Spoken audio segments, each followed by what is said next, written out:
Yuk subscribe yuk.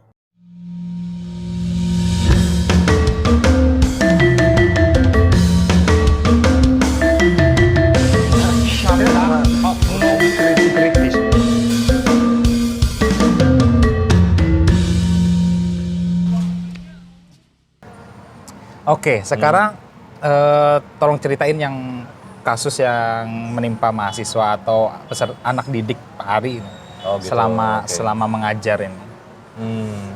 Sebenarnya ya di salah satu beberapa mungkin mahasiswa saya memang pernah jadi korban bullying juga, tapi nggak semua yang mereka diomongin gitu ya. Yang saya tahu salah satunya itu pernah kena verbal bullying dan sosial bullying gitu ya, dijauhin sama teman-temannya. Dikucilkan gitu, dan memang itu terjadi selama dia SMP. Jadi saya lihatnya malah rentan ya, maksudnya banyak banget kejadiannya pas SMP gitu. Jadi masa-masa di mana pencarian jati diri itu ada, dan sosialisasi tahap awal mungkin ya. Betul. Jadi, nah kalau secara analisis Pak Ari saja, secara pribadi, kenapa SMP? Mungkin karena apa ya? Kan remaja itu lagi jadi-jadinya, segala macam hormon lagi berkembang. SMP itu ya? Iya, energi lagi membentuk gitu ya. Jati diri juga mungkin bisa mengidolakan sesuatu atau attachment itu lebih kena gitu. Jadi misalnya kalau anak SMP itu bakal lebih dekat sama temennya daripada sama orang tuanya, padahal dulu sama orang tuanya klop banget gitu. Betul. Suka ada begitu ya. SMP itu ya? Itu masa-masa SMP memang. Dan di masa saya gitu, ketika saya lihat teman di SMP juga bullyingnya paling parah di SMP kan gitu, pengalaman hidup saya sendiri. Terus ketika ada mahasiswa saya yang bilang begitu, saya waktu SMP gini, social bullying, fisik enggak sih ya, cuman kebetulan dia nggak kena fisik tapi kena verbal sama sosial gitu. Itu meruntuhkan rasa percaya diri dia sampai dia ngerasa nggak bermakna di situ, sampai ke psikolog. Si mahasiswa itu. Ya, akhirnya terperbaiki kondisi itu ketika dia berprestasi di tingkat sekolah berikutnya. Ketika dia di SMA, dia berprestasi, dia punya rasa percaya diri yang, cuman efeknya memang sampai sekarang nampaknya dia jadi merasa inferior gitu. Nah, ini kan beda dengan Pak Ari tadi. Pak Ari sudah bisa, bahasa saya ya, sudah bisa menanggulanginya atau sudah bisa negosiasi dengan hal itu sejak SMP. Lalu saat SMA sudah mulai kurang, sudah mulai bahkan mungkin mendominasi, sudah bisa mulai mendominasi atau bahkan tidak ada bullying. Atau mungkin saya yang ngebully.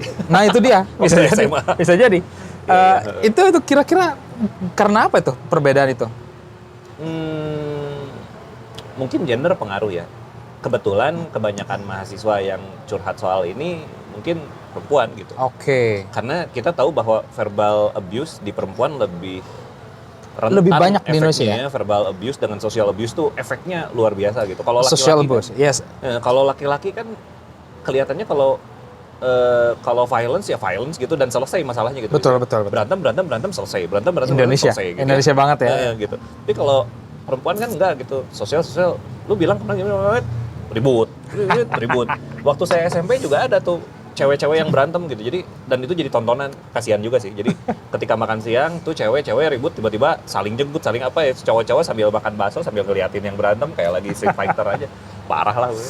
Tapi ya kayaknya lebih rumit gitu yang masalah perempuan ya. Saya juga waktu cerita ke beberapa temen masalah saya gitu ya, ternyata beberapa teman perempuan saya juga pernah kena bullying gitu, dan bullyingnya lebih susah gitu. Maksudnya seumuran? Yang seumuran gitu ya.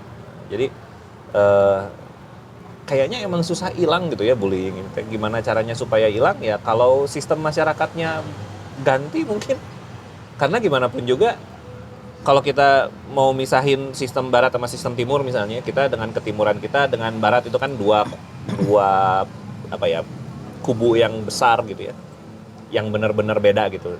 Di barat lebih ngelihat dari faktor individu, timur lebih kesaparataan gitu. Itu tetap aja bullying ada. Setuju. Ya, kita mau lari kemana mungkin nggak tahu, di Afrika, kayaknya di Zimbabwe mungkin ada juga bullying, cuman kan kita nggak tahu budayanya kayak gimana. Betul. Cara membulinya ya. Cara membulinya gitu. Tapi saya kira selama ada hierarki dan hukum hierarki di masyarakat itu yang atas lebih berkuasa dari yang bawah, bullying pasti ada. Oke, yang menarik adalah cara yang paling sering didapat oleh korban-korban di Indonesia. Ini kan kita berarti bicara budaya ya. Iya, iya. Budaya A, budaya B, budaya C berbeda. Hmm. Otomatis cara bullyingnya berbeda. Iya. Betul, betul. Kira-kira yang bullying khas Indonesia kayak gimana tuh? Wah, kalau dibilang khas, karena riset saya juga nggak dalam gitu ya, jadi kayaknya saya nggak bisa ngomong apa-apa. Tapi kalau hasil riset yang saya pernah coba, itu saya di sosmed itu menyebarkan sejumlah angket. Apakah Anda pernah dibully? Ya, itu ya. Dan kalau dibully, gimana bulinya? Terus, apakah Anda juga pernah sebagai pembuli gitu? Oke. Ya. Lalu bagaimana cara Anda mengatasi itu? Ternyata hasil secara angket itu kebanyakan memilih untuk diam ketika dirinya kena bully. Oke. Ya, diam atau minta pertolongan orang yang lebih kuat. Jadi tidak terungkap nih. Iya, tidak terungkap. Banyak yang tidak terungkap gitu. Diam aja daripada kasusnya tambah. Ini yang terjadi di Jepang juga gitu sebenarnya. Oke. Nah, terus ketika dia ngelihat orang dibully, gimana? Kalau saya bisa bantu, saya bantu. Tapi kalau saya nggak kuat, saya mending nggak ikut campur. Banyak juga ngomong begitu. Betul. Lalu, apa saran Anda buat orang-orang yang dibully? Cari teman untuk bicara. Makanya intinya, nampaknya pengalaman hidupnya banyak yang dibully dan sendiri. Jadi, salah satu pemecahannya ya coba ngomong sama beberapa orang gitu. Mungkin beberapa orang itu punya solusi. Jangan dihadapi sendiri. Gitu. Dan memang di situ menariknya ternyata banyak yang dibulinya dengan amat sangat parah gitu, yang saya juga nggak, wah sinetron banget gitu ya. Ada yang salah satu angket, bagaimana Anda dibully? Karena rambut saya keriting, saya diludahi setiap saya sekolah. Oh my god. Ada what gitu lah ya. Iya. Jadi, dan itu perempuan yang gitu ya. Kan saya tanya gender Anda apa gitu. Perempuan. Waduh gitu ya. Dan itu levelnya SMA. Aduh. Kalau levelnya SD, SMP ya, maksudnya orang yang baru gede gitu, main ludah-ludah oke lah ya. SMA kan udah mulai remajanya, udah menjelang dewasa gitu. Ini masih ngeludahin orang gitu loh. Iya. Sehina apa gitu. Betul, kan betul. Jadinya, wah, Saya nggak bisa dibilang. Saya agak bingung juga kalau memang SMA gitu ya, karena pengalaman saya pribadi kalau SMA ya sudah sepertinya mereka sudah selesai dengan bullying seperti itu. Bahkan teman yang paling nakal pun di SMA biasa. Kita tidak ada yang aneh-aneh bullying, tapi justru kami, maksudnya waktu itu ya saling memperkuat jati diri. Yang suka main bola aja terus, yang suka nyanyi kayak saya nyanyi aja terus, yang suka ini itu aja terus.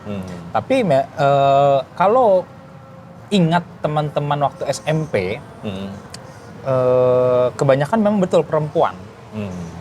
Dan biasanya yang perempuan dikena bullying itu salah satunya ya menurut anak-anak SMP parasnya kurang bagus.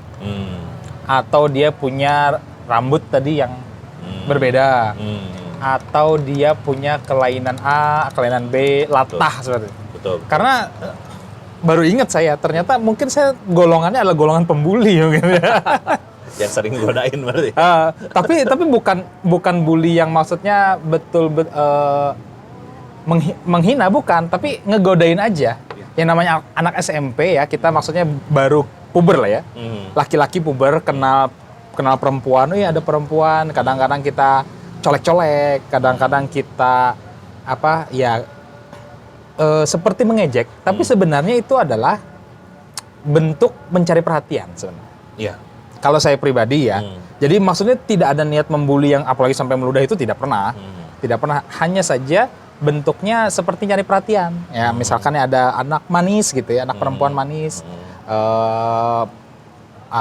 Mungkin bajunya agak ketat ya, kita akan ejek dia dengan behenol, bebek, semok begitu.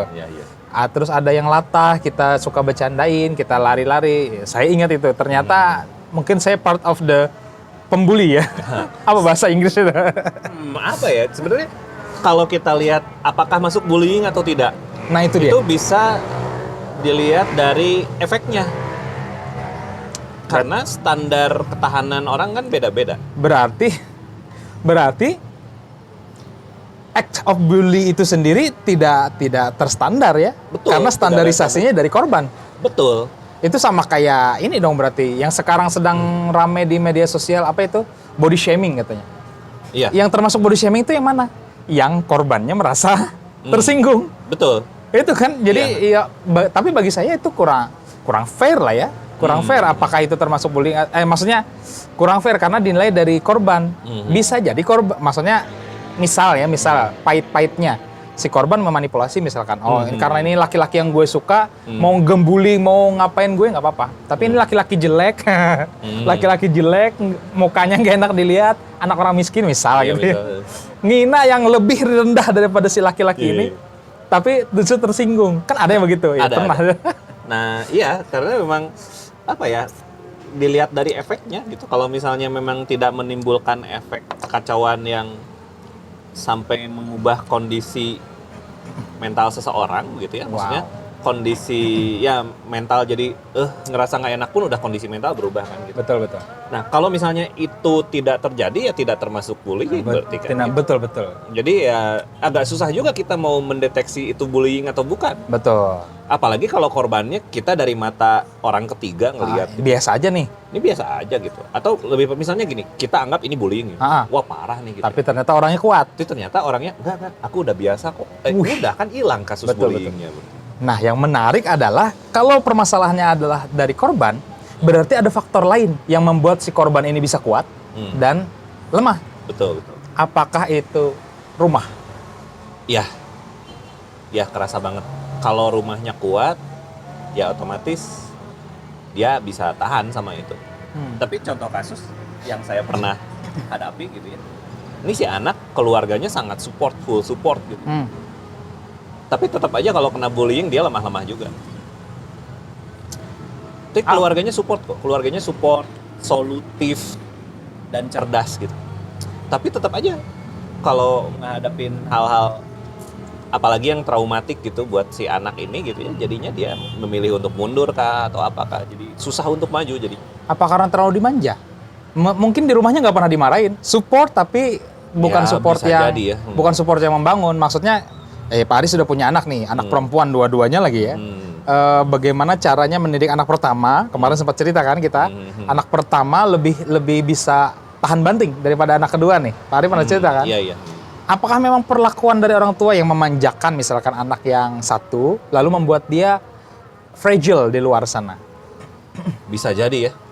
Bisa jadi karena mungkin kita terlalu sayang sama anak, akhirnya si anak nggak bisa survive di luar gitu. Maksudnya ketika dia dapat hanteman-hanteman, dia akan berpikir orang tua akan menyelamatkan saya dan lain sebagainya, begitu bisa jadi. Saya juga mungkin nggak akan sekuat ini kalau keluarga saya nggak hancur dulu kan. Oh, Ya kan saya broken home. Oke. Jadi sejak umur 13 ayah udah nggak bareng. SMP ya? SMP. Tapi selama SD itu ya situasi rumah nggak kondusif. Jadi orang tua ribut terus gitu. Dan itu ribut mungkin ya bisa dibilang 6 tahun selama saya SD aja.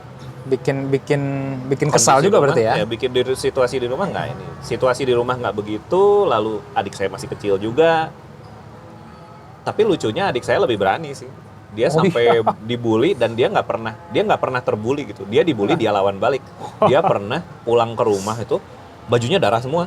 Wih, darah dia? Darah dia. Wah. Mimisan gitu. Jadi ada bekas-bekas darah di mulut dia gitu. Kamu kenapa? Digebugin sama 2 orang yang badannya lebih gede dari dia di toilet. Dia lawan. Wow. Kamu nangis? Enggak. Gitu. Kakaknya nih yang sensitif, nangis duluan pasti. Karena hatinya gitu. lembut lah ya. Aduh, nggak tahu deh. Hati saya udah nggak tahu lagi. Nggak tahu.